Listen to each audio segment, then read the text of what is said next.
Your defense was built back to front. Let's just be honest. That's what But I Al think, Golden had. but at the same time, the style of play in which we play with, a lot has to be added to that. I mean, yeah, the D line wasn't an impact, but we're blitzing most of the time anyway. So it was and I think for even a collective effort, we played the Mm-hmm. best that you can get offensively in the country. It wasn't like we played a team that we were supposed to dominate defensively. We played our best look you're going to get. So you're going to have some wins and losses in that. They had a juggernaut at the time. At the same time, they had us in the game. You telling me 11 points? 11 points is insurmountable. See, that's where you got to add in where were we lacking in, and I think that's where the offensive variety, the play, the scheme wasn't lasting for 4 quarters. It was felt like first drive scheme. The best things we got in the first drive, and that was it. I mean, that basically what it looked like. So Yeah. I think now we have more of an even playing field because you can do more when you have an experienced defense that's young. I mean, I'm sorry, uh, a talented defense that's young with some few veterans as in an offense that is just you know carrying its weight and some. And then when you have and then we have a offense that's I wouldn't even say not carrying its weight, but it's just not the featuring aspect of the team. You find a little difference, but I think we got that perfect mixture this year. It's this is really where I said that to say this. As much razzing as people gave Chris Ash, ultimately I take a step back and I think that his desire was he saw a defense that was built strength back to front. And it was his desire to transform that defense where the strength is front to back, not to diminish the strength on the back end or to go out and get less talented players because they went out and signed one of the best defensive back classes in 2026. So going and getting the best guys in the secondary still is a goal. But I think there is a little bit more investment recruiting and what you saw in the transfer portal to vastly improve the defensive line. And really, Right. I big mean, picture, and it's I picked up think that's there. what he wants. Yeah, like he wants to see that obviously more aggression, right? Because it's not like we weren't productive. You had a top 5 run defense. So we're really nitpicking, but in a different way. I mean, I saw Elijah Burgess next to Francis Brew. I'm like, okay, that's totally different than what we've had. I just felt good. I'm like, oh, we got You mean this. you mean Chris Burgess? What I say, Elijah? Yeah, Elijah's his dad, Yeah. I think. But Chris Burgess. Elijah, Elijah Burris is the wide receiver. You just mixed them up. That's all. What is Chris Chris Burgess. Burgess' dad name? Elijah? No, Chris Burgess is Chris Burgess Sr. Okay. My bad. Okay, so yeah, Chris Burgess Sr. Right. When I saw those two, just from an eye test, I'm like, wow. It didn't lack size. It looked like the size you see to the Caden McDonald and the other 3 tech at Ohio State. It was like, oh, okay, now that's size. And it looks like Chris Burgess is playing in his natural position, which is pretty cool. So, if that's just the first two, and then you throw in the Oregon guy, DeForest Buckner Jr. Now you looking like something. And this isn't even your Traore, right? Your Anye, right? These guys that we've seen before. So I'm really expecting almost a reversal, except, the reversal from back to front to back.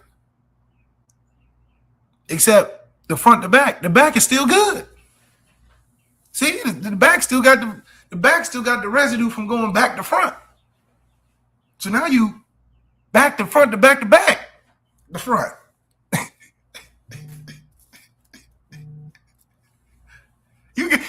you cover both ways. Now we gotta put identity in it. We got to put the scheme in it, but then you start looking at the different things that are aligning. Okay, they got the coaching staff right defensively. The offensive staff, they ain't got no excuse. Them boys been together for about 3 years now. Okay, we transitioned from the recruiting good. Okay, quarterback back. Okay, check. It feels good. That's how FanDuel looked at it. They said, "Oh, this 11 and a half. You got the coach, boom, quarterback, boom. Okay, schedule, boom. Coach, I like these coaches, boom, boom, boom. You got Leonard Moore, okay. You might have something." That's how FanDuel sound. So I'm just saying, I think we're in a great position to feel good, even though there's a lot of questions. There's a lot of apprehension, but man, I just can't. Even the running backs, when they show the little clips of the drills, I'm like, wow. I don't know what they got, but they doing something, right? I mean, my goodness, them boys. So I think some will be more of a surprise, but man, I would love to see how we roll it out.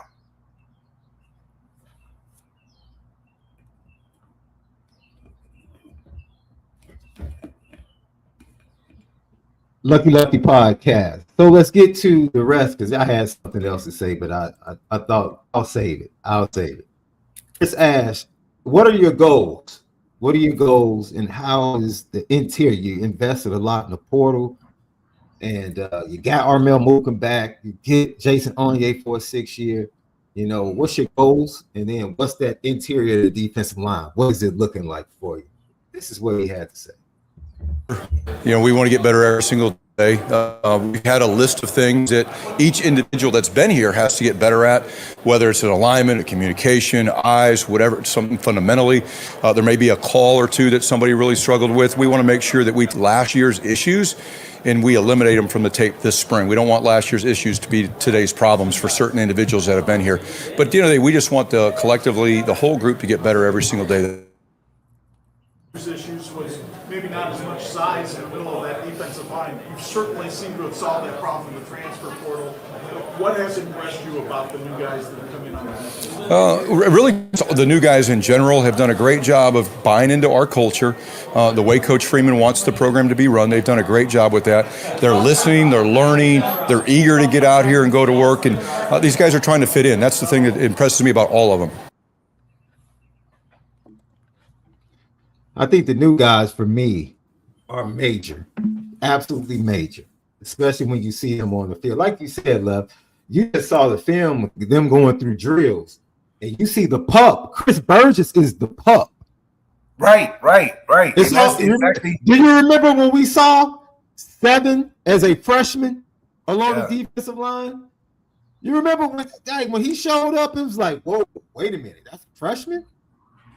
Yeah. When Aaron Lynch showed up, it was like, wait a minute, that's a freshman? No, yeah, we had, oh man, listen, I'm telling you, when I saw him in person, when I went up for the Texas A&M game, I'm like, man, that dude there is just impressive. And he was the super pup then. Mm-hmm. You mentioned the transfer portal adds some size, but man, them pups is ready. Yeah, I would agree with that, Left. And I really think that when you look at what they have, not only recruiting, and this is where you want to mesh it, right? What's returning, what's coming back in retention and the portal. and then what is coming through recruiting. You get those 3 R's, bro. What's returning, what you're getting in recruiting, and what you retain and bring through the portal. Let me tell you something. You can make some things happen. That's big time size and depth on the interior specifically. Notre Dame goes like 4 deep right now, bro. 4 like deep. Literally, yeah, 4. You can put in 4 I was about to say lines like it was hockey up there. I'm bugging right now. I mean, it's basically 4 different rotations, right? so that's 4 different 16. rotations. That's 16 guys. Yeah, Am I math 8. off? No, 16 with the 4. I'm talking about just the interior guys. That's You have a rotation of 8 dudes. guys. 8 dudes. That's a I'm lot. talking about legitimate. Yes.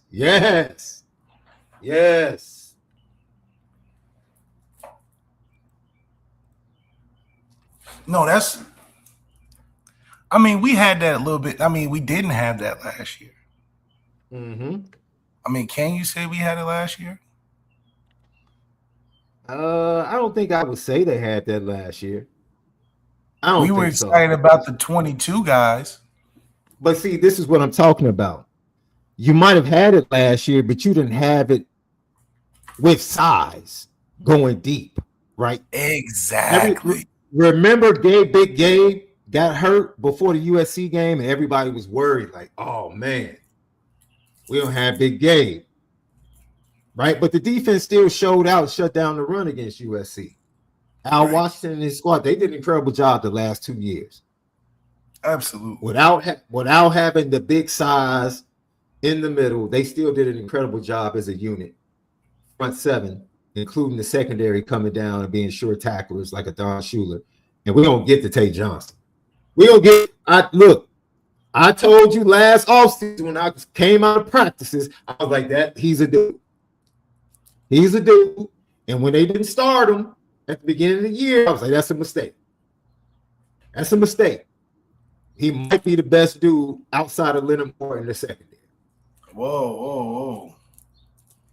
And who was better last year in the secondary outside of Leonard Moore? Leonard Moore, and then who in the secondary? I thought Christian had a pretty good year. Christian was not better than Tate Johnson last year. Tate came in late though, too, right? He came in like the 3rd game. Yeah, I mean, yeah.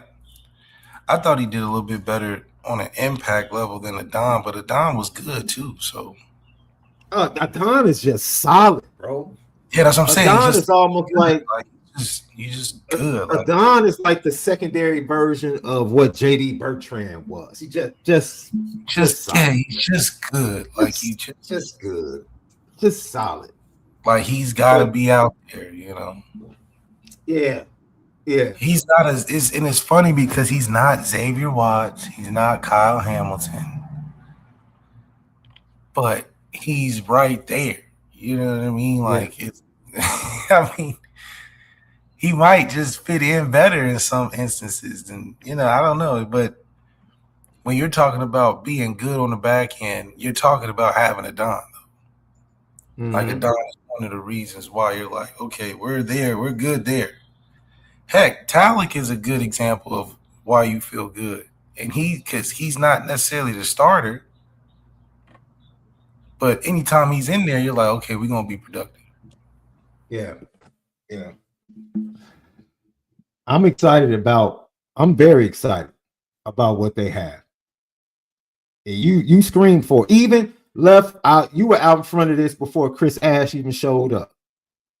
I think it goes back to 2 years ago, even when the secondary was just clamping down on everybody. You were the one like, yeah, but we need them dogs up front. Like it's cool to have that secondary, but if we're gonna win it the way it needs to be won, we need the dogs up front.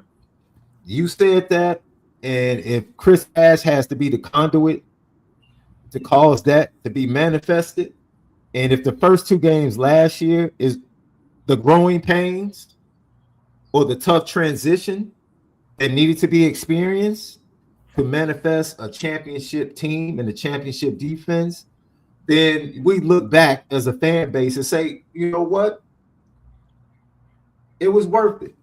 No, absolutely. And I think that sometimes when you're going through the building phases like this, we got to see a refreshed version, of what it looks like to build and be consistent. Yeah. We could point out things we may lack in, but like you said, we still was a top 5 run defense. Mm-hmm. And you're like, man, we could still be bigger. I mean, this is probably the best D line from an eye test we've had,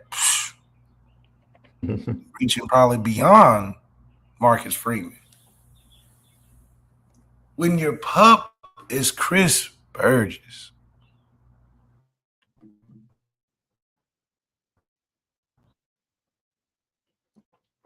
Yeah. Yeah. I think we lost you for a little bit, Left. You're breaking up. Pup, the limit. Oh, can you hear me? Yeah, we got you now. Can you? Oh, okay. Yeah, we got you. I was saying when your pup is Chris Burgess, Mm-hmm. that's a good sign. That's a Yeah. good sign. Because it's like, okay, where do you go from there? You toss in a Francis Brew, you toss in a Anya, you toss in a Traore, you toss in a Mil Mukum. You like, oh. Now, I think out of this group, there can arise a star. I think that's possible. I mean, the ingredients are there. This exactly is the line that our good guy, our good friend, Justin Scott, couldn't say, oh, I don't want to go there and be the best guy. Can't say that. Mm-hmm. I want to play amongst some dogs. Well, if you was coming out 2-3 years later, we got it now. So I think that's something that you can chance as progress. You can say, okay, well, we definitely have taken the steps. You're not gonna get a Justin Scott top 5, 5-star D lineman that's ready, that can play day one. He might have to, wait his turn. Look, he go from, man, I don't want to go in there and be a day one with nobody better than me to, oh shoot, I might have to, wait a little bit. So I gotta wait in the line a little bit. I can't fast pass this one because this dude's in the fast pass lane already. Yeah. That's the difference I want to see this year. Yeah, I can rock with that. Lucky Lefty podcast. We can be just as effective, but be even more dominant. Just as effective, but even more dominant. Because, like I said, Manti Teo said it, like the intimidation factor.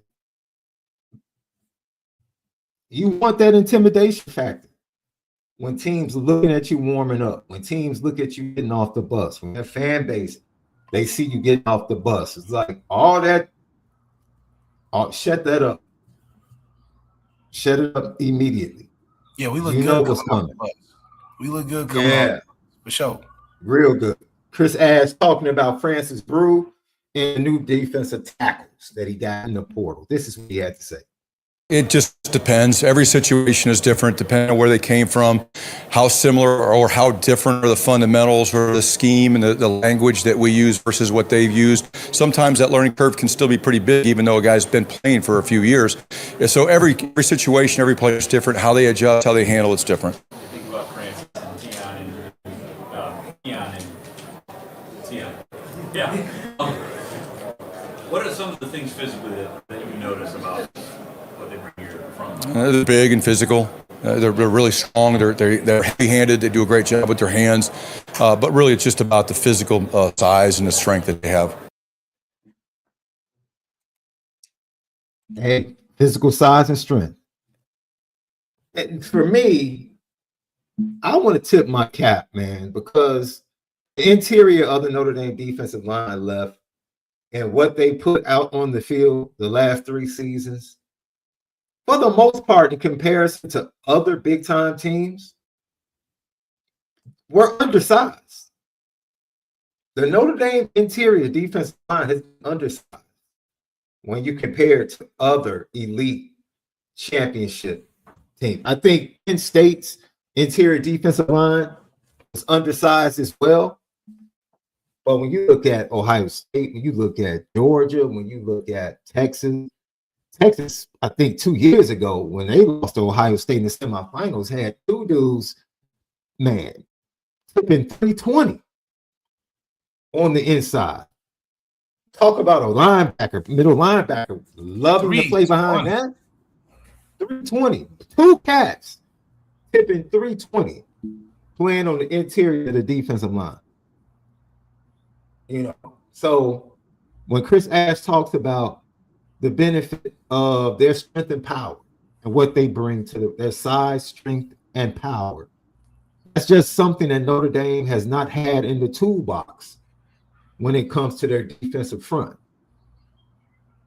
It's just something they haven't had in their toolbox, which is funny because Francis Brew is strong as an ox, but he's only about 285. Right. But he's just, man, swollen. He's just swollen and really strong. So I think we're going to see, I think Wisconsin's going to be in trouble running the ball week 1. I don't know who their quarterback is quite yet.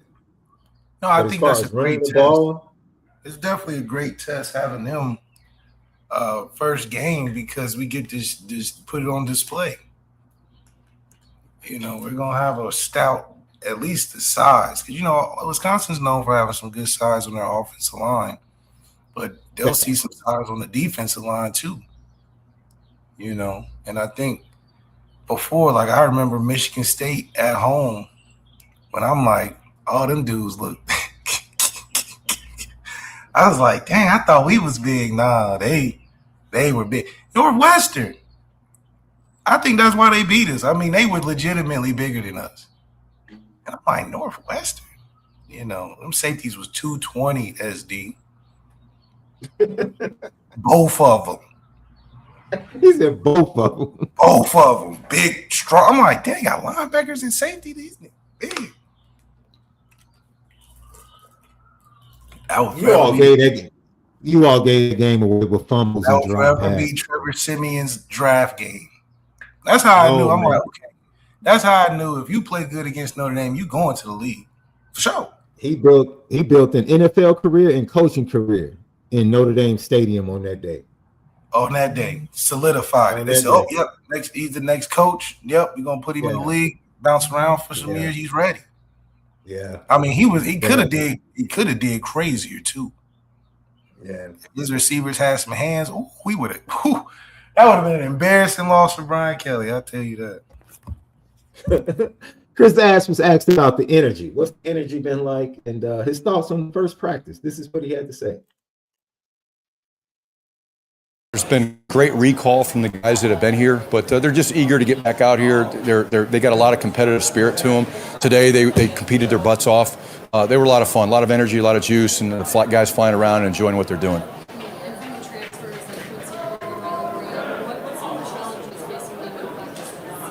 It's the first practice. Today is like the first practice for these guys, and just getting used to how we want things to be done, doing business the way that we do business. That's the thing. They'll learn. They'll learn from today. They'll be a lot better tomorrow. They need to be better tomorrow because there are some recruits, big time recruits, that have made it to campus. Phoenix Evans, 2028 defensive back, 4-star from IMG Academy. Jackson Vaughn, I think, touches down today. With his dad, his family, 2028 kid, all the Brother Rice kids, they make it onto campus a little bit later today, and a host of others make it in later today. Noah Glover, he got there yesterday, and Neiman Lawrence, the 2028 quarterback, we're going to watch his film today, Left. He's a 5-star quarterback for 2028. He was on campus today for his 2-day visit. So I'm glad they got the rust off, even though it was high energy, a really fast-paced practice. It looked really good. You could tell they're more advanced or further ahead as far as the install. So tomorrow should be cleaner and better. I mean, but Tay Johnson had 2 picks today. So I don't wait. I mean, one he had on the sideline, which is absolutely dumb. Who threw It's just dumb. threw it?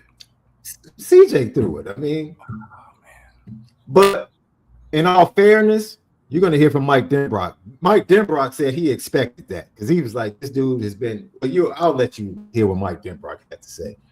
Lucky Lefty podcast. That was Chris Ash talking about the energy, talking about the defensive tackles, talking about the transition, his goals, and a lot more. So you need to tap in on the audio side. We're going to drop that tomorrow morning. All weekend, we'll have more on this. So tap in Apple Podcast, Spotify, courtesy of Believe Network. Go to our YouTube page, ladies and gentlemen. Hit that thumbs up. It helps with the views. And then share and let everybody know about Lucky Lefty Podcast.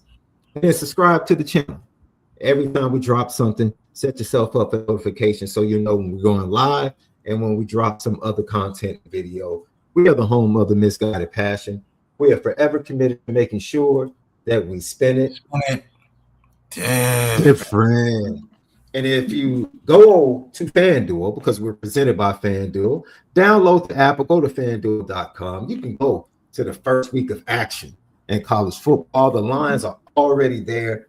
The win totals are there. We already know CJ Carr is the betting favorite to win the Heisman. We already know Notre Dame is the betting favorite to win the national championship. And what they showed today in practice pretty much lines up with what FanDuel feels about them. Like you said, there's a reason why FanDuel has them as a 16.5-point favorite right now in Lambeau Field. Like before practice even started. Before practice even started, man. Put logic to it, man. You. The names is ringing. The team is singing. Hard to deny it because we can't supply it. I mean, we got it. Yeah. Recruiting gave you an indicator. Your returning quarterback gave you an indicator. Your coach, you liked him already. You liked the story. They missed the playoffs, begrudgingly, and now they trying to come back, blah, blah, blah. That's us. You can find that. Yeah, you can find that much more over at FanDuel, FanDuel.com. They'll get ready for coming football season. Go to FanDuel.com or download the FanDuel app. Offensive coordinator Mike Denbrock met with the media, and this is what he had to say about the first practice. Left. This is your OC. Organized chaos, and I think more than anything, I think it was exciting for the players after all the work they've put in here in the offseason to finally get out on the field and be able to play some real football again. So even though we didn't have all our pads on today, really good competition and really good really good back and forth, and that's what you want to see. Hopefully when we get ourselves dressed and get ready to practice tomorrow, it looks better than it did today, and the day after that it looks a little better, and we just keep trying to build forward because it's going to be, I think, an exciting group to work with, and we're excited to keep going.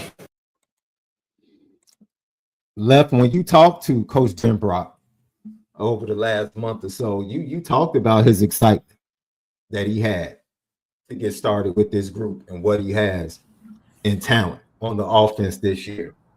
Yeah, absolutely. I mean, he was very excited about just the different ways he probably saw he can be effective, and your signal caller is in shape enough.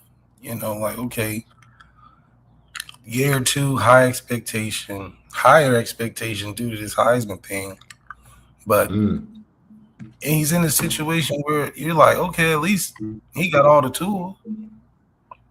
It ain't like Lamar Jackson where you're like, it's him and the Jacksonettes.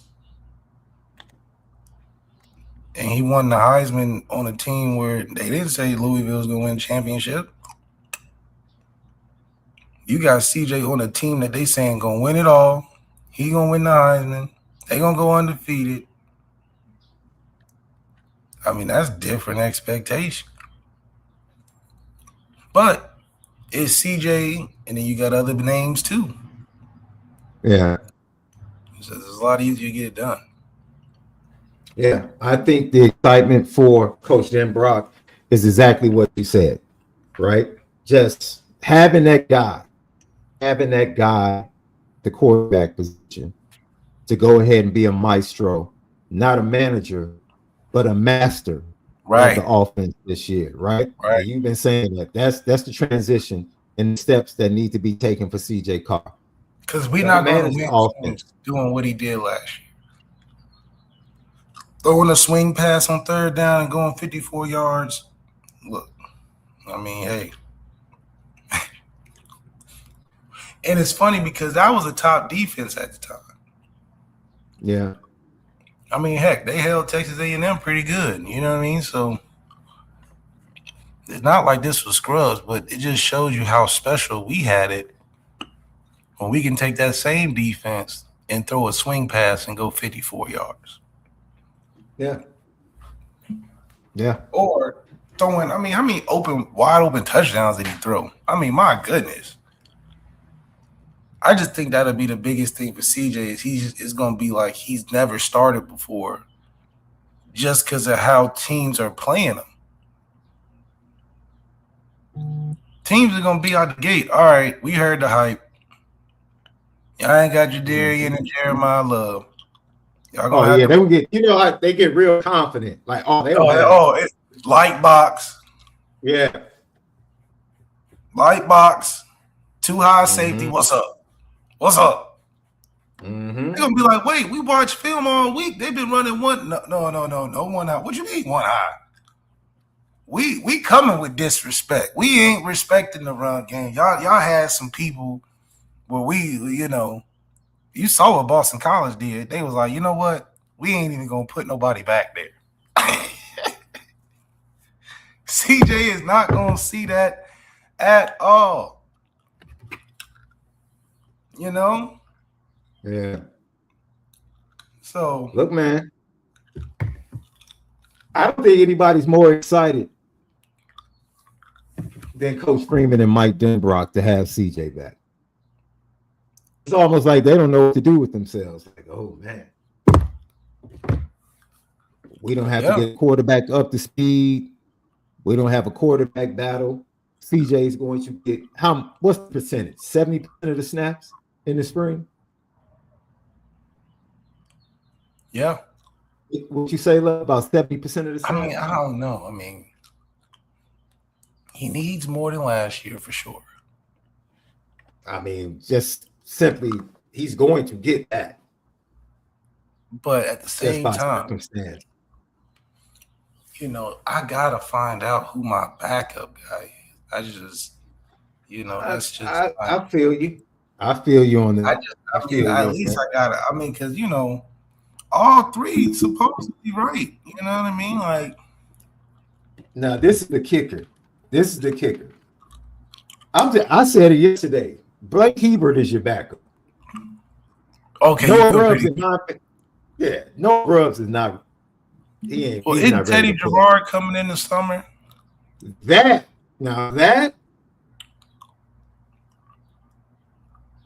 could be what's behind. That's how I was thinking about it, though. I'm like, spring, whatever, but yes. Fall Teddy camp could be behind door number 2.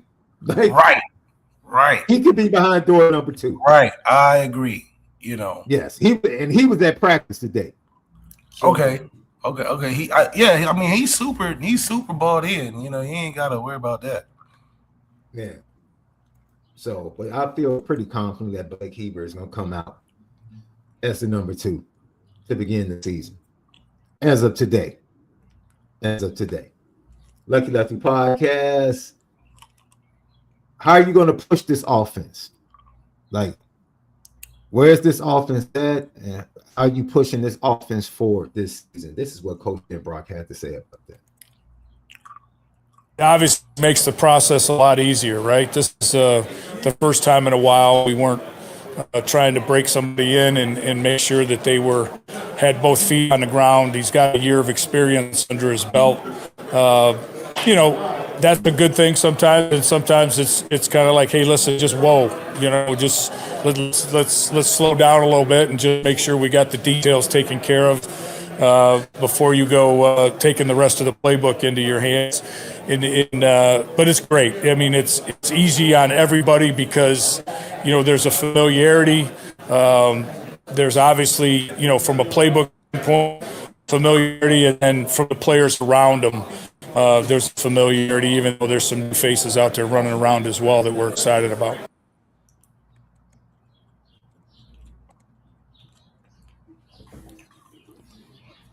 You have to like what he's talking about right there, right? Because it seems like he's saying that I always say this. I would much rather have to slow someone down than to kind of encourage them to speed up. I would much rather have to tell you to hit the brakes because I want to see that eagerness. I want to see that hunger. And it seems like that's what Coach Denbrock is talking about in terms of CJ. Like he just has eagerness to get to more. And he had to slow him down and say, yo, make sure you have the details. Make sure you have the why. Why are you doing this? Okay, I know you have the talent. You're gifted to go ahead and do that. But why? Why are you doing that? Why are you doing that? I think the details will determine whether or not CJ is Heisman. Yeah, I mean, he's got to come out, and maybe it's a feel thing. Just come out and feel like this team is behind you. We're not moving until you move, so to speak. Yeah, I agree with that. Let's go to Mike Denbrock talking about the movement on the offensive line, which has been pretty much one of the biggest talking points of all season. What would the offensive line look like? Came out, of course, Will Black at left tackle, Anthony Knapp, left guard, Joe Otting at center, Sullivan Absher, right guard, and of course, Gerby Lambert at right tackle, who looked absolutely amazing. This is what Coach Denbrock had to say about that offensive line movement. I think it's the same pursuit every year, right? Trying to find a way to get your best 5 football players on the field. And, we're fortunate enough with the athleticism of a lot of the guys that we've recruited on the offensive line that there's some versatility there, that those guys play some tackle, they can play some guard. So moving the pieces around, especially in the spring, I think gives you an opportunity to really evaluate kind of where guys are at, where they're most comfortable, and then in an effort to get the best 5 guys on the field, kind of evaluate it from there and see where it goes. I mean, the key to me is Denbrock saying the versatility. And the one thing we probably learned over the couple of years is that the shuffle you're going to be able to have throughout the season of attrition where you get things like a Charles Jagasaw going down. You're planning your season thinking that's your key piece to your O-line. And for that to go down and to see the shuffle happen, to see your young guy that you're high on but may have to get in a little earlier than expected. But he gets in there. And then to have the versatility and ability to throw a Charles Jagasaw in at the end of the season.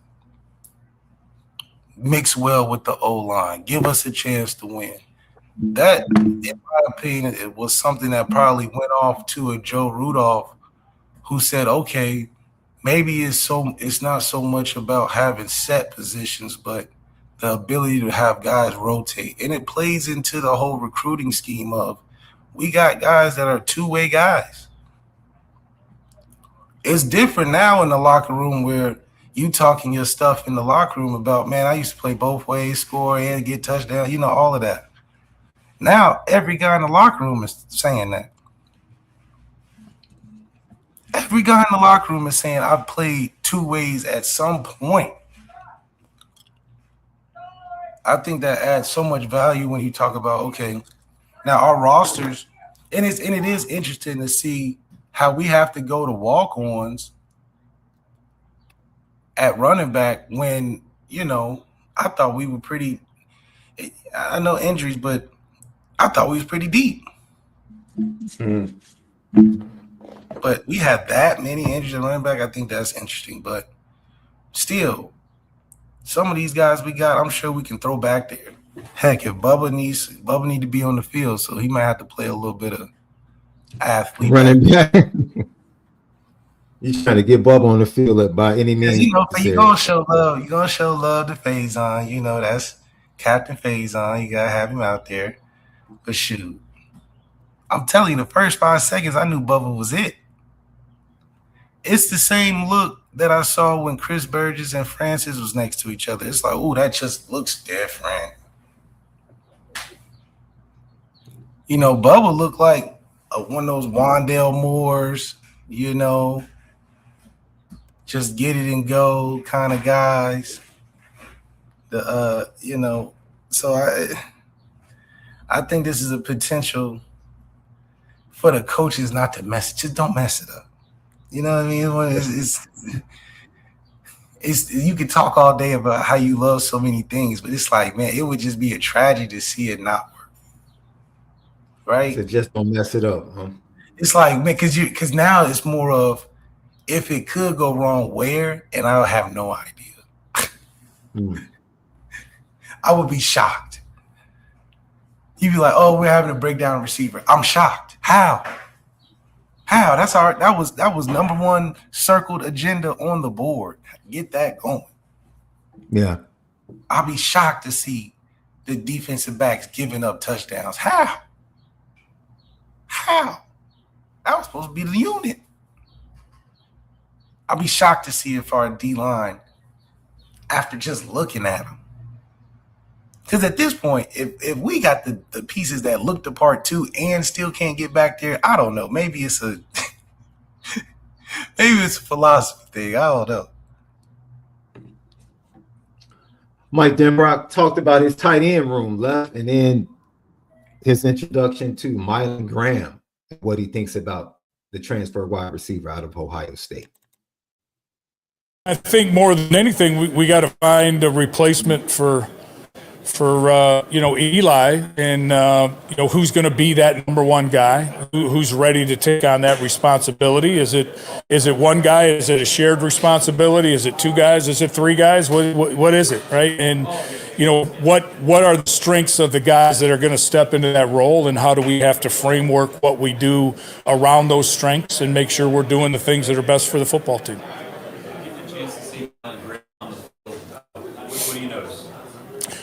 Twitchy, athletic, explosive, competitive. Really excited about what Mylan brings to the table for us, for sure. Well, I think that's an interesting take to say explosive. What was our last explosive receiver?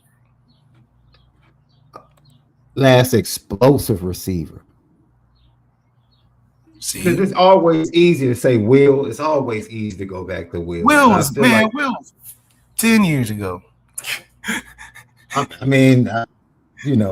He's always at the top of your mind. That's the first name you want to grab. Exactly. And you think That's the whole point. Game. That's the whole point. So he calling people explosive. Wow. Okay. He ain't even talk about Bubba. He said Mylan Graham. Now that's the transfer. But it goes back to, I just think the politics of receiver, one of them transfers is going to be starting. I just think that's how they cut the deal.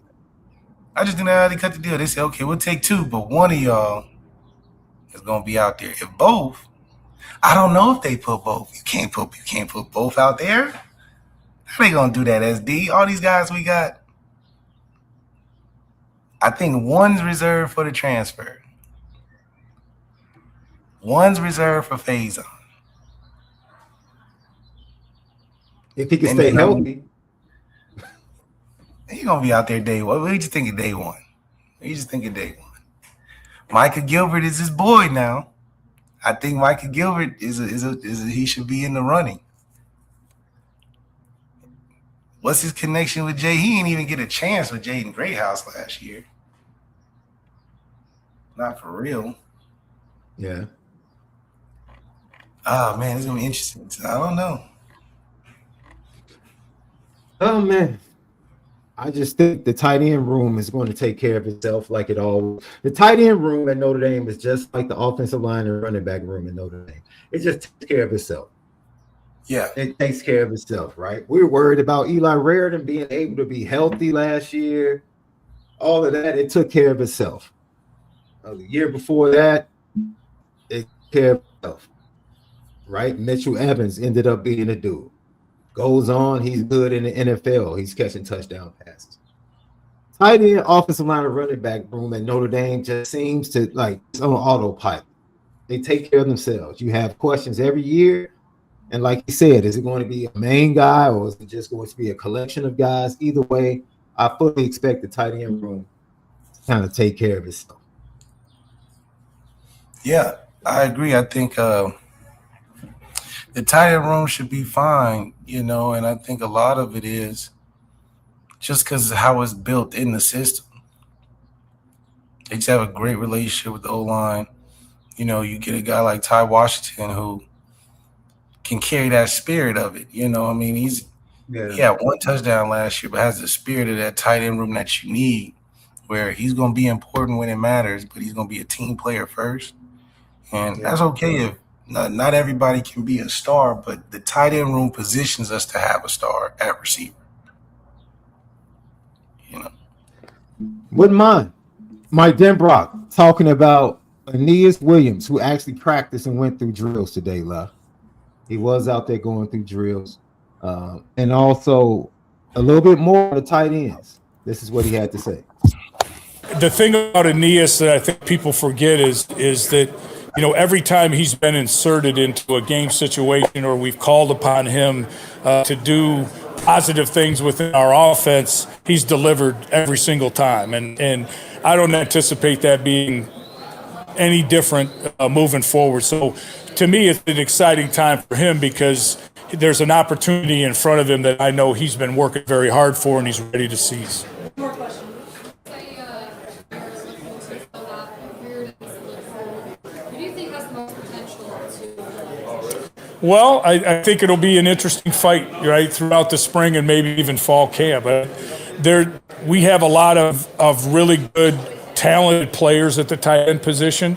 Now they get an opportunity through practice and to kind of prove that it's their time and they're ready to kind of take the mantle of what was a very strong and tight end tradition here at the University of Notre Dame.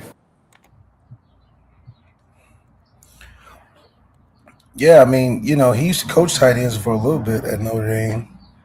He still coaches them now, so he knows the value. Plus, it's like your group.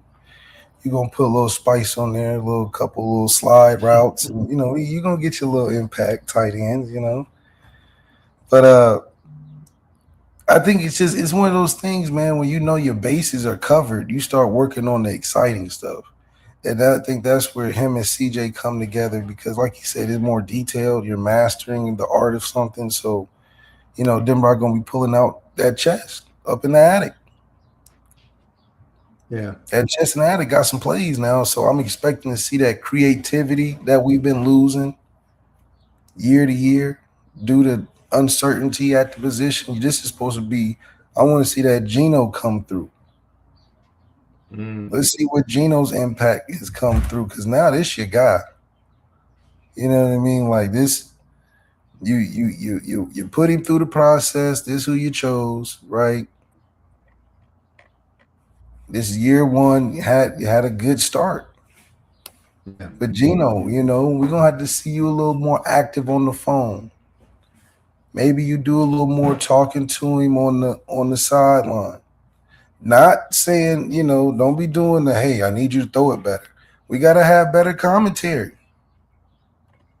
Hey, don't throw it in the dirt. Throw it to the chest. We can't, that Sam Hartman days is over. That's easy coaching. Because he's going to need, you got to think your starting quarterback in year 2 is going to need somebody to lean on. right? He gonna need some.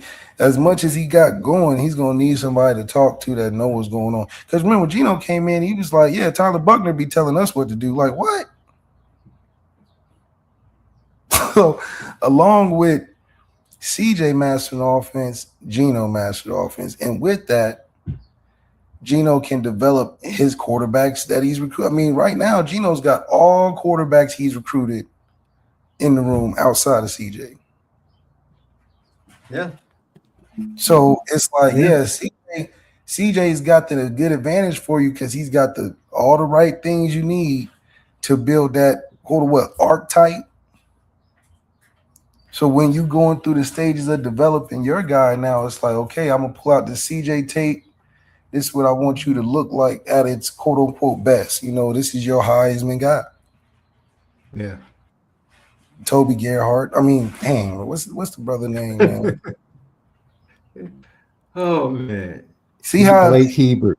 Oh, Blake Hebert. See the Gerhardt and Hebert. I have no clue how you got the Toby Gerhardt, bro.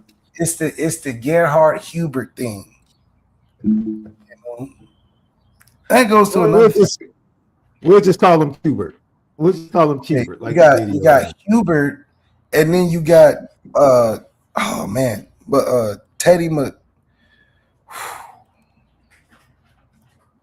Teddy Gerard, man. Teddy Gerard. Okay, Teddy Gerard. More Grubbs. Yes. I know. Noah.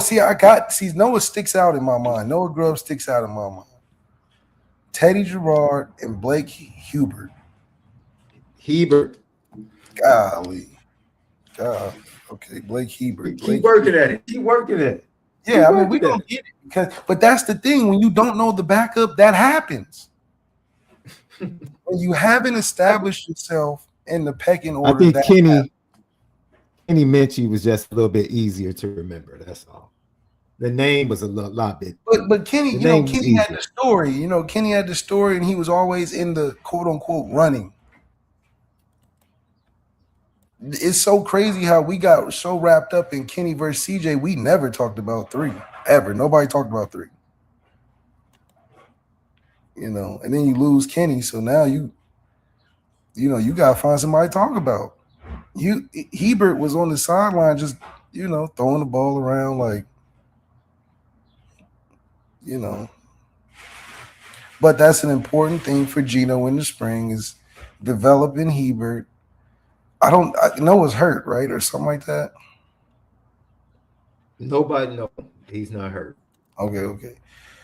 But I agree with you. Noah just maybe he needs a year of size because he's a lanky dude now. He's just physically not ready. And he goes through the same process as any freshman, right? The mental capacity of learning an offense. I think that's the biggest thing. This is something else, Left. He's not coming into an offense. He's coming into an offense that has expanded. Like CJ is in year 2, so the offense has expanded. He's not coming into like last year where the offense was a little more simplified. He's coming into an offense that is expanding and trying to wrap his head around that, the mental side of it. It's probably, man, I can only imagine what it's like.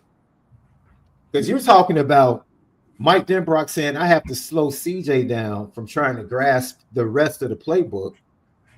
How big is this playbook? Because he went up to the attic and got the real playbook. He went up to the attic and got the LSU playbook.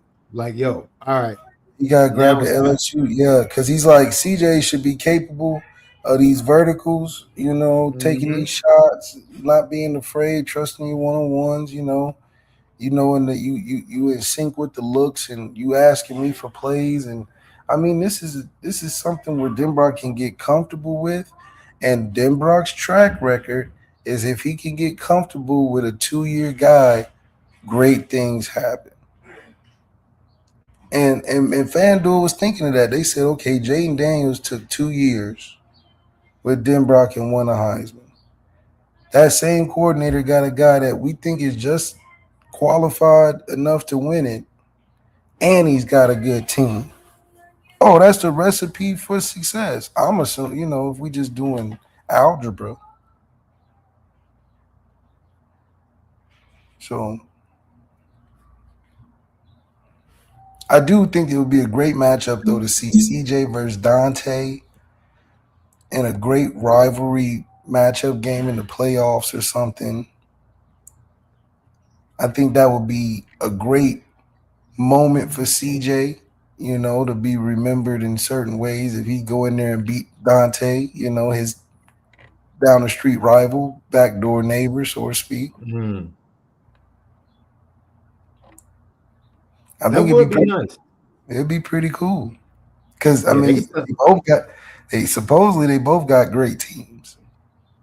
So it ain't like one is favored. Like hey, it's gonna be a duel. And I think Marcus Freeman needs to beat Dan Lanning to stop all these guys that keep putting Dan Lanning in front of Marcus Freeman.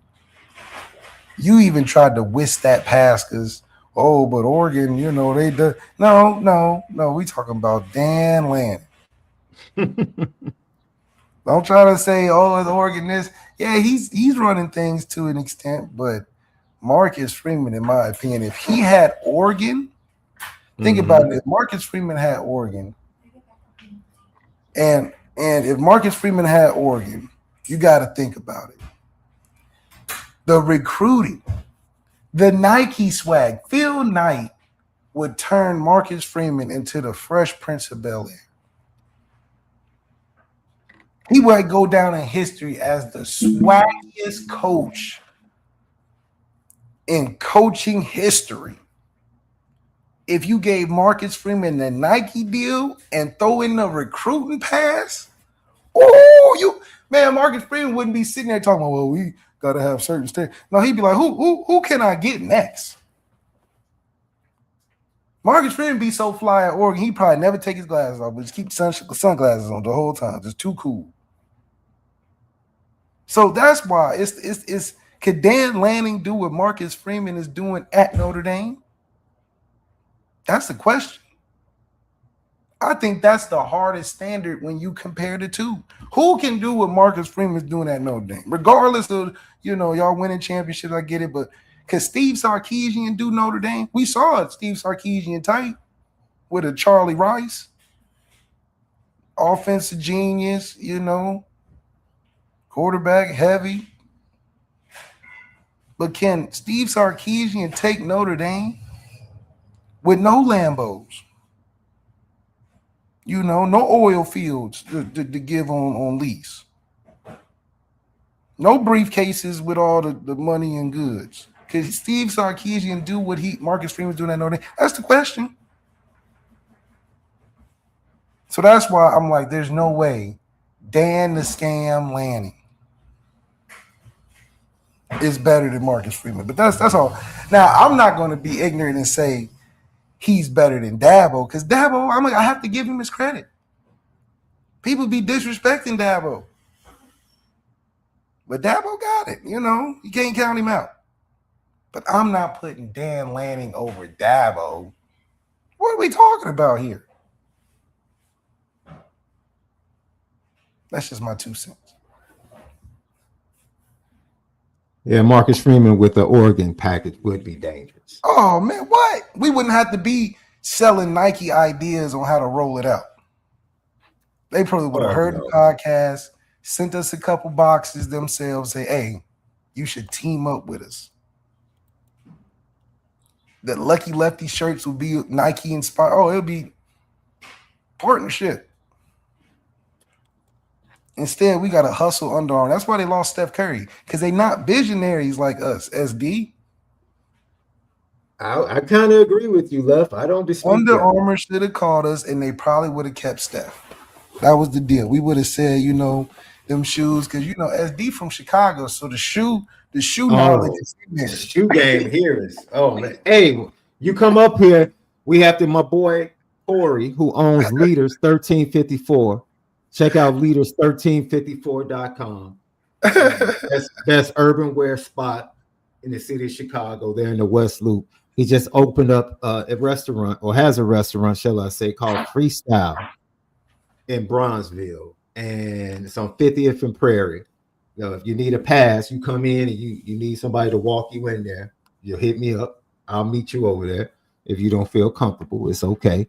You can go by yourself, but if you just don't feel comfortable, I'm willing to meet you down there. But no, he has he soaks the fries overnight to take the starch out. And then he deep fries them. Yeah. Oh, that's pretty nice. Yeah. Freestyle. Check it out. FRII style. Bronzeville, Chicago. Lucky Lefty Podcast. A lot of people will be coming in. You know, we got the Sweet 16 here next weekend at the United Center. So we might have some people coming in. You know, if you want to come in, enjoy some good basketball, and then get a good meal, you know, check Freestyle out. Lucky Lefty Podcast. Okay, Left, we're going to play a little game. We played with the defense. We're going to do it for the offense. Do it for the offense. Everything we heard about the offense from practice. Look, the first O-line group, Will Black, like I said this earlier, Will Black at left tackle, Anthony Knapp left guard, Joe Otting was the starting center. At right guard, it was Sullivan Absher, and at right tackle, it was Gerby Lambert, who looked absolutely amazing. The second offensive line was Styles Prescott at left tackle, Devin Houston, who came over from the defensive line last year. Now he's at left guard, Cam Herring, who also got some goal with the first unit. He was the second unit center. Matty Augustine is your right guard, and Owen Strebick is your right tackle. Big Owen out of Wisconsin. Yeah, there's a lot of new guys. Yeah.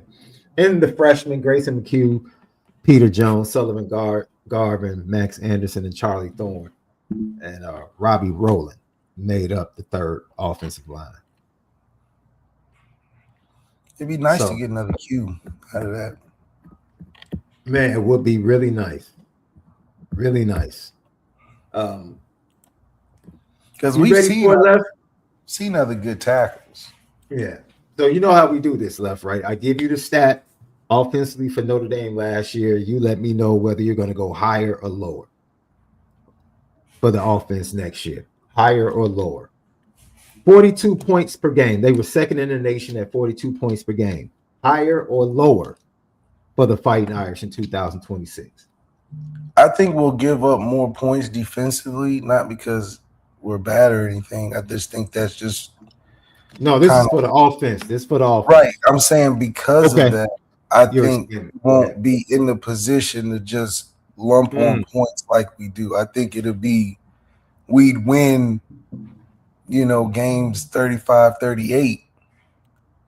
But that's because, you know, other team might try to keep us off the field and all this other stuff. So I think it'll be under, but a close under. I think we'll be around 38-40.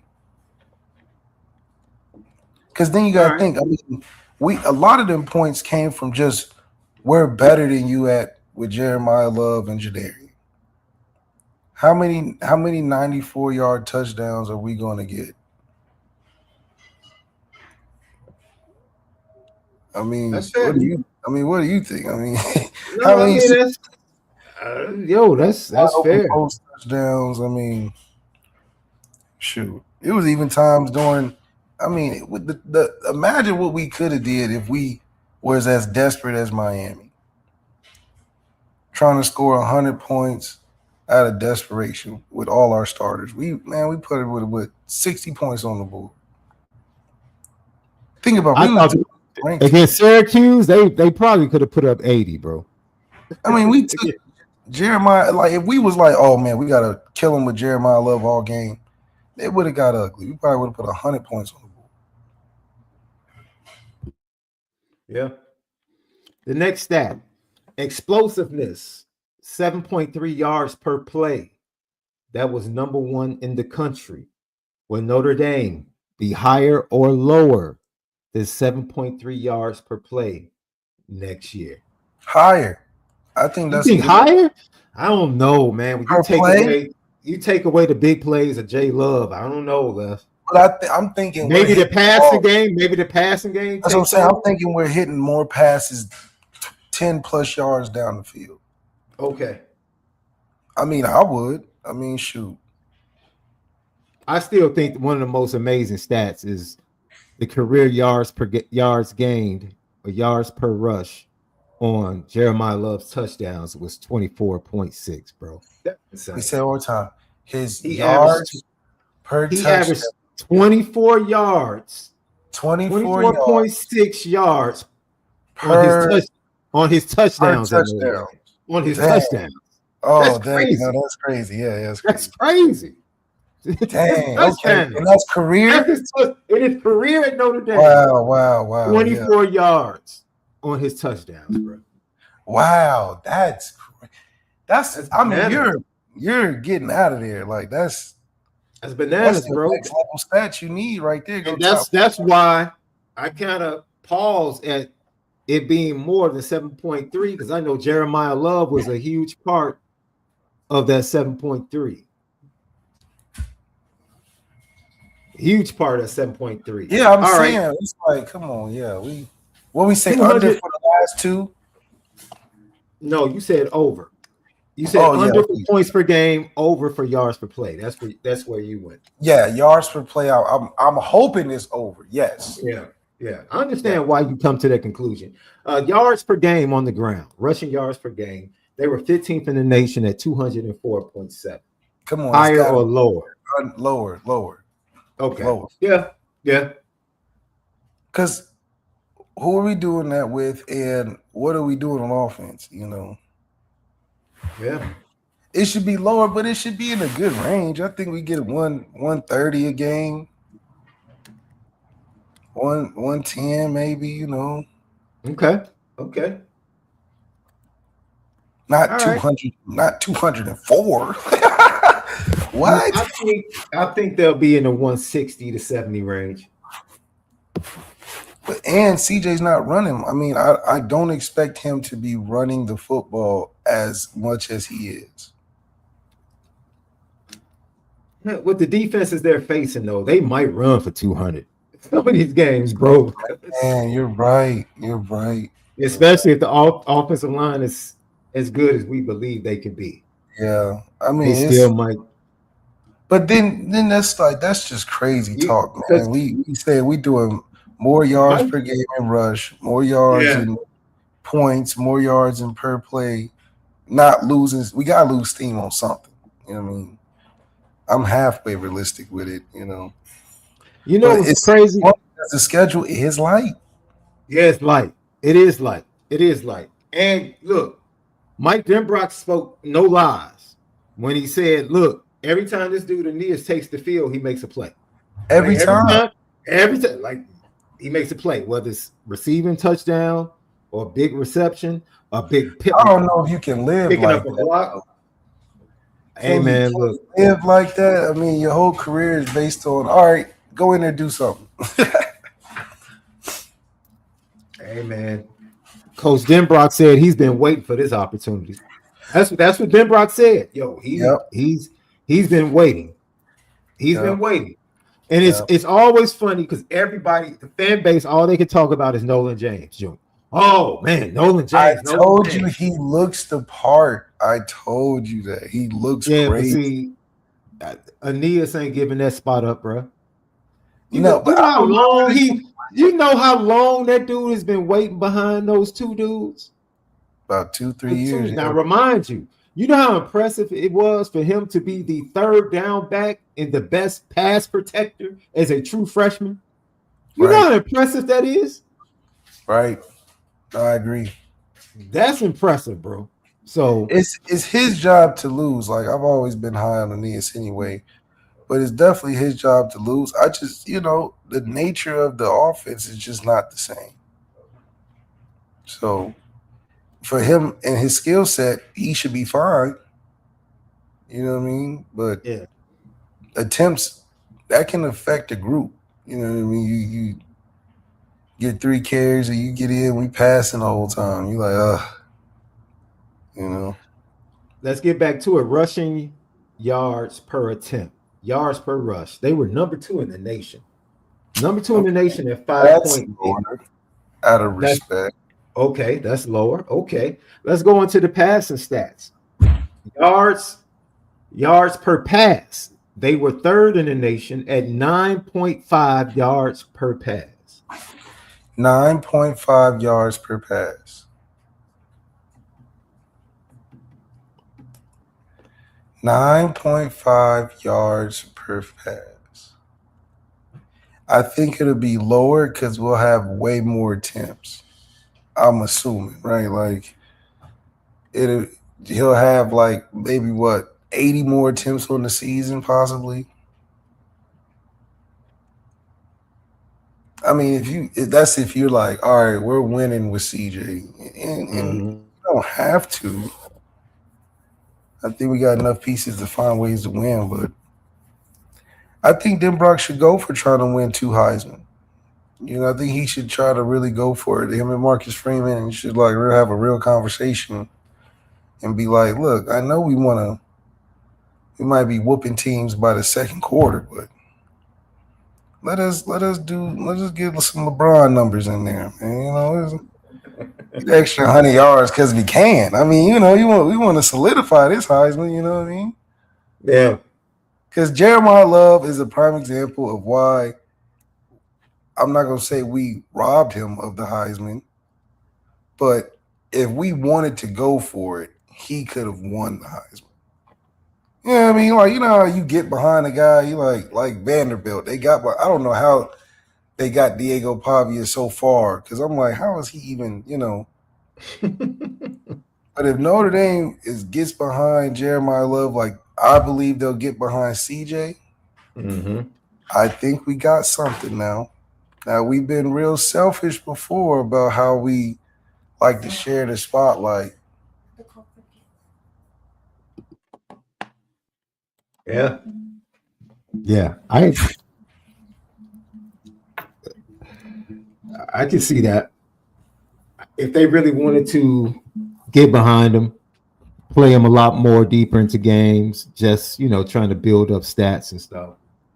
I mean, why not? I mean, come on, man. Look, we taking the gas off of teams that we putting 70 on just trying to get through the game.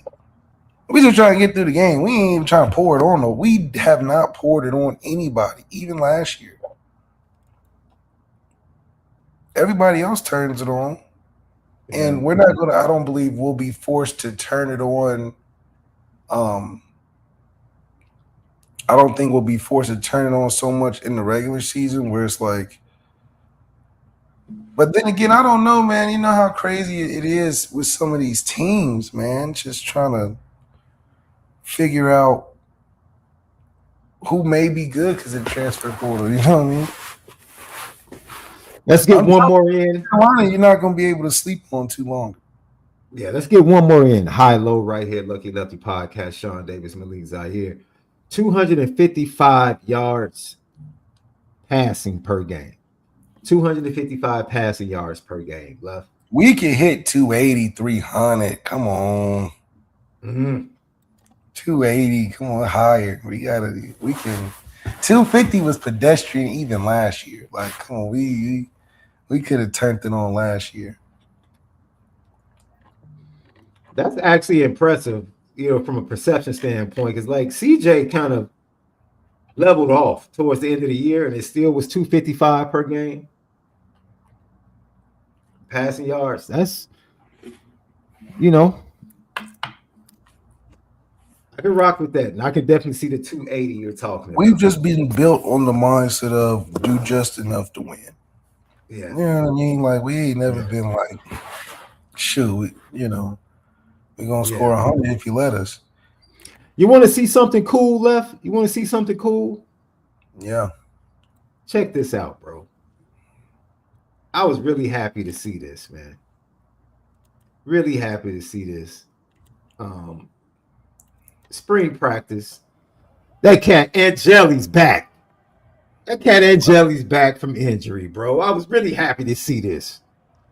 Looks like he's moving good. Got the little sleeve, leg sleeve. I still got a little limp. Still has a little limp. Listen, he's going to have the limp. Yeah. But coming back from that Achilles, man. His best thing is to listen. I'm like, listen, I'm sliding. I'm falling down early, Peyton Manning style. I think if he can get through the season, he can get himself some money. You know what I mean? I was about to say, you think he gets drafted if he gets through the If season? he stays healthy, I think Fran Brown with a quarterback can be pretty good. Oh, last year they were a 7-8 win team. You know what I'm saying? Yeah, like I Easy. definitely If Steve doesn't get hurt, that's a 7-8 win team in Syracuse. easily. Like, come I on, agree. man. Like, I agree. I think he and Angeli got all the experience. You know, you talk about 2-year guys. That's a 2-year guy with momentum, and is they looking for Steve to be the guy. And I think that's really cool because Fran's talked about it. Fran's talked about it a lot in the off season stuff. How he's communicating with Steve about what they want to do and getting him back. And it just shows that, Fran got investment into him, which is a good thing, especially in Steve's situation, coming off injury, uncertainty. But he played well enough to get his spot back, I think. And it only got worse for them after Steve. So, it's one of them things. Yeah, I agree, bro. It's good to see Angeli back, man. He got off to such a good start for the Orange last year and Fran Brown, and then had that unfortunate injury at Clemson when they were really dominating Clemson at the time of the injury. And I hope he comes back and gets back on the same track that he was on last year. And I hope that Syracuse, hits the over on their win total that we talked about yesterday, and Fran Brown gets them to a bowl. Fran Brown showed a lot of respect because he said, look, I want to model my program after what Marcus Freeman is doing at Notre Dame. And you have to respect that. Absolutely have to respect that. Lucky Lefty Podcast. All right, Left. It's a good show today, man. Good show today. On the way out, look, the running backs, like you said, injuries, Nolan James Jr., lots of buzz around the young man. Jonas Walton, true freshman, and Elias Williams. And then I think it's like 2 or 3 other walk-on running backs just for rep's sake.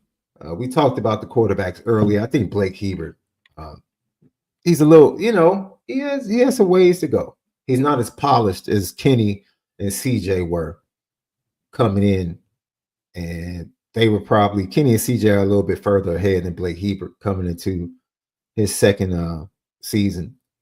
Noah Grubbs, as I said before, I think Noah's going to have a hard time holding Teddy Gerard off when he gets on campus. Yeah, he's got a little juice behind him, man. I think they're really liking him. He reclassifies, so there's conversations. It's similar to how they did CJ. CJ reclassified, so you're only doing that when they're telling you good stuff. Then you got Elijah Burris, Jerome. Man, dude, when I saw Jerome Bettis, I was saw that picture.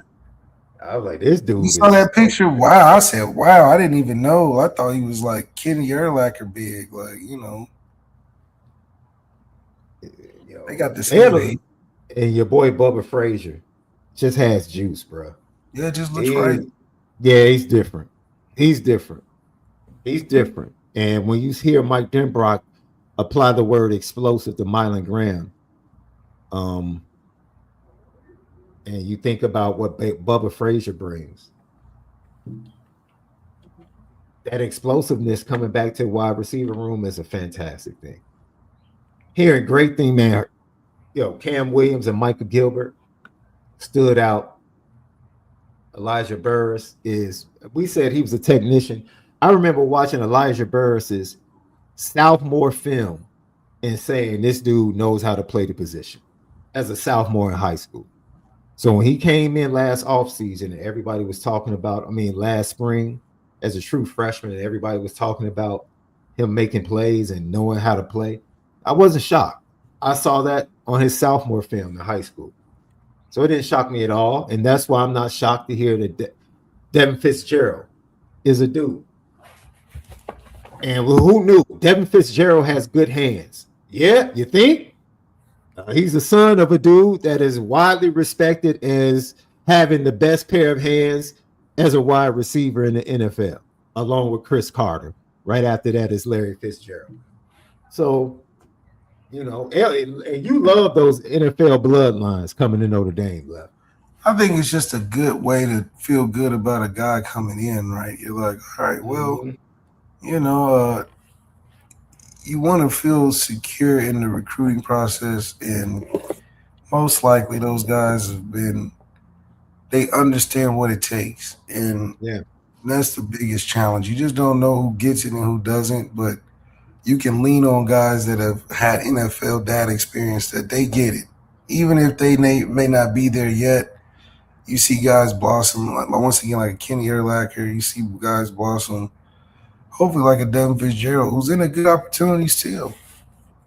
You know, I know he committed because of all the other stuff, but why couldn't he make an impact? He's no different than the transfers. Them transfers ain't played, so yeah, yeah. Oh man, Lucky Lefty podcast. So great show today, everybody. Thank you for tapping in. I'm about to log off so I can get to typing and connecting with the recruits as they arrive. Some recruits that have been there. I did promise you all this. I'm sorry, Left. I don't want to mislead the public because I promised them something. And we're going to go ahead and show them 2028 five-star quarterback, Neiman Lawrence. He's not from Texas, Left. He's not from Texas. He's from Plantation, Florida, American Heritage High School. all right. And the kid, you know, well, you know, I'll let you decide. You know what you think about the kid. And make sure I get this pulled up correctly.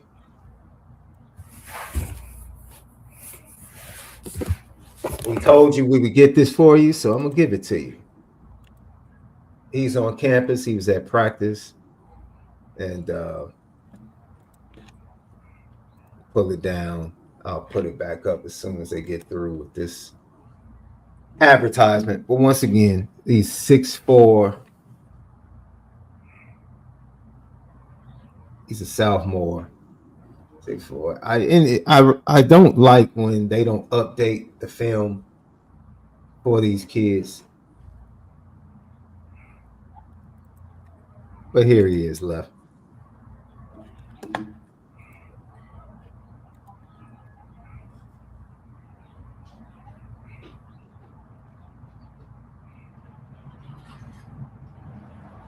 That's the quarterback, right?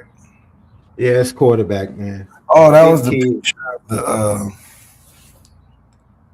Okay, okay, all right, all right.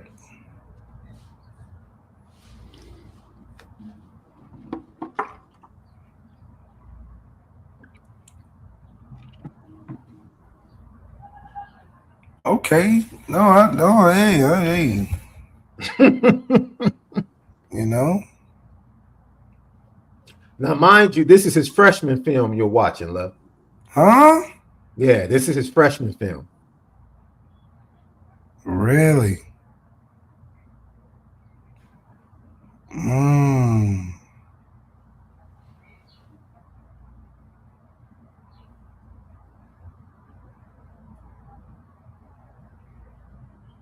Yeah.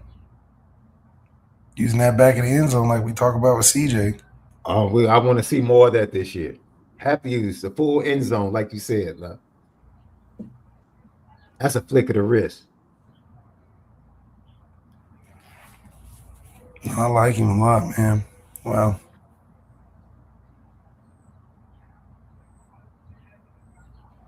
Wow. Some beautiful stadiums down there in Florida. I know that.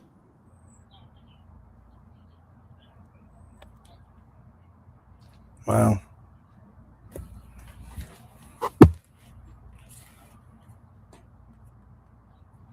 He's a big time player, man.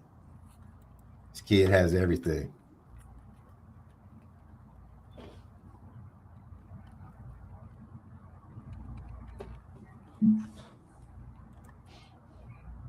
Once again, he's a 5-star. Third best quarterback in the 2028 class, ranked 27th in the nation. Of course, Alabama,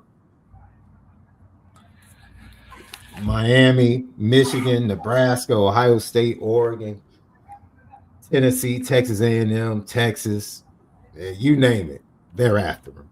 And his first visit was Notre Dame.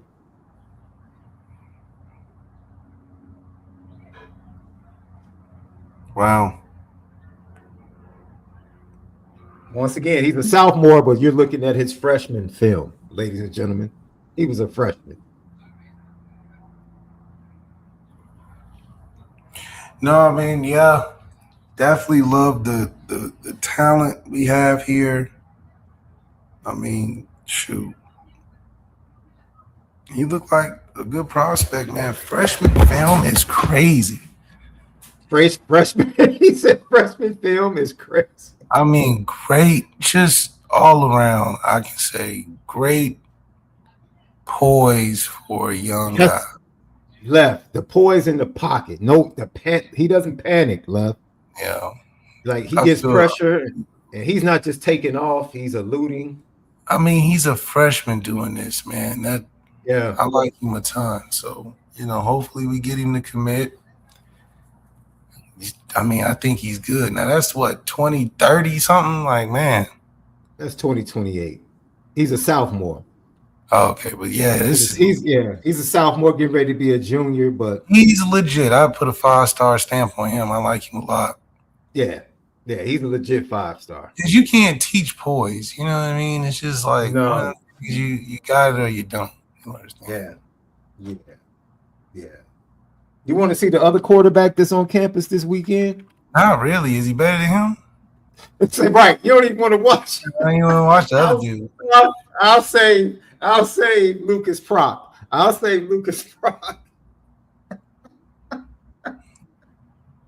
Look, I thought we wrapped it up right here. I thought this was it. Oh man, you know what? You're right. You're right. This is the perfect way to end the show. Watching Neiman Lawrence. The perfect way to end the show. Look at Come on, look at this guy. Look at this guy. Come on, man. He reminds me of young Malik, man. He just looks real good. He's a little left, like a young left. Okay. Oh no, that's my guy right here. He ain't Jaden Wade, but he up there. He might be a second pick. Jaden's first pick, second pick. Hey, Neiman, you need a better cameraman for your squad, bro. Yeah, cameraman need to be better. Because I think if this was in 4K, we might try to send him a nice Irish pot of gold or something. Hey, I'm sure the staff. I think he got it, man. He's the next one up, man. That's why I said I don't. Is he better? Reach out to your boy. Reach out to Denbrock and let him know, like, hey. Yeah. That Neiman Lawrence kid. Yeah. Neiman Lawrence. That Neiman Lawrence kid. I'm about to text you right now. Only live on Lucky Lefty. We be watching film and Left is texting Mike Denbrock to let him know. Yeah, dog. Yeah. That's a beautiful field. What is that? Like by the Tampa area? Like the ocean? Shoot. I like what I'm watching. Good film. So what about his film, Left? Because we watch a lot of film of quarterbacks, and you'll say, man, okay, he's good. But immediately, like, it took 2 plays for you to be like,